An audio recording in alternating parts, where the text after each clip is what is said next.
बिस्मिल्लाहिर्रहमानिर्रहीम। आज की हमारी रेसिपी नमक पारे की है। रेसिपी स्टार्ट करने से पहले अगर आपने हमारा चैनल सब्सक्राइब नहीं किया तो चैनल सब्सक्राइब कर दें और बेल का आइकन भी प्रेस कर दें ताकि आने वाली हर वीडियो आप तक पहुंच सके। चलते हैं अपनी रेसिपी की तरफ। 1 कप मैदा बाउल में डाल देंगे। मैदा डालने के बाद इसमें 1 चम्मच ज़ीरा और हस्बे ज़ायका नमक ऐड कर देंगे। ज़ीरा और नमक ऐड करने के बाद इसको अच्छे से मिक्स कर लेंगे। अभी हमारा अच्छे से मिक्स हो चुका है। अभी इसमें हम 3 चम्मच घी के डाल देंगे। अगर आपके किचन में घी अवेलेबल ना हो तो आप इसमें ऑयल भी डाल सकते हैं। घी डालने के बाद अभी इसको अच्छे से मिक्स कर देंगे ताकि जो घी हमने इसमें डाला था वो भी अच्छे से मिक्स हो जाए।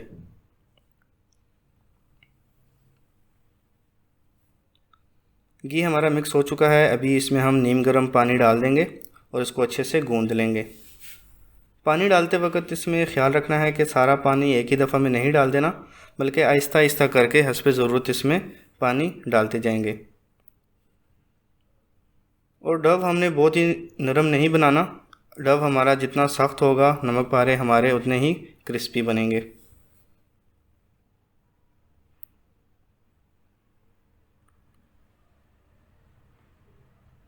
डव हमारा रेडी हो चुका है।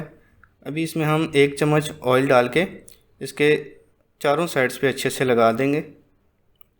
ऑयल लगाने के बाद इसको अभी हम 10 से 15 मिनट के लिए रख देंगे। 10 से 15 मिनट रखने के बाद इसको हम छुरी की मदद से 4 हिस्सों में काट लेंगे और काटने के बाद इसके हम पेड़े बना लेंगे।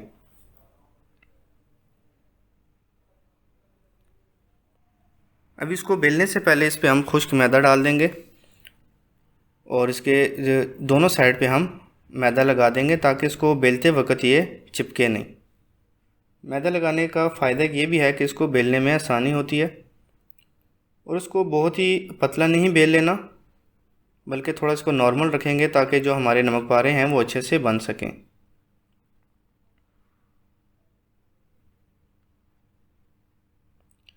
बेलते वक्त इसकी साइड्स को बेशक आप चेंज करके बेल लें जैसे आपको इजी लगे।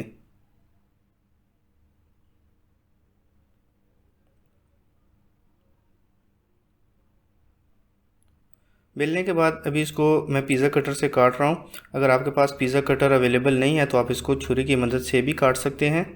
पहले इसको सीधी लाइंस में काट लेंगे और सीधा काटने के बाद इसको तिरछा करके काट लेंगे।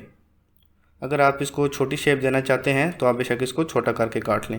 काटने के बाद इसको हाथ की मदद से अलग कर लेंगे और हम इसमें छुरी का भी इस्तेमाल कर सकते हैं।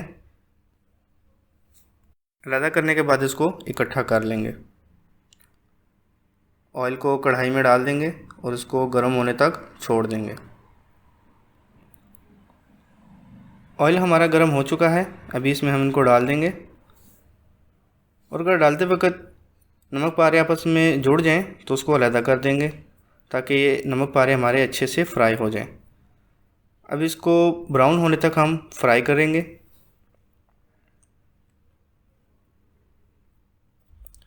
लाइट ब्राउन हो चुके हैं। इसको मज़ीद थोड़ी देर हम और फ्राई करेंगे ताकि इनका कलर अच्छे से आ जाए। नमक पारे हमारे रेडी हो चुके हैं। अभी हम इसको निकाल लेंगे। अभी हम इसको सर्व कर लेंगे।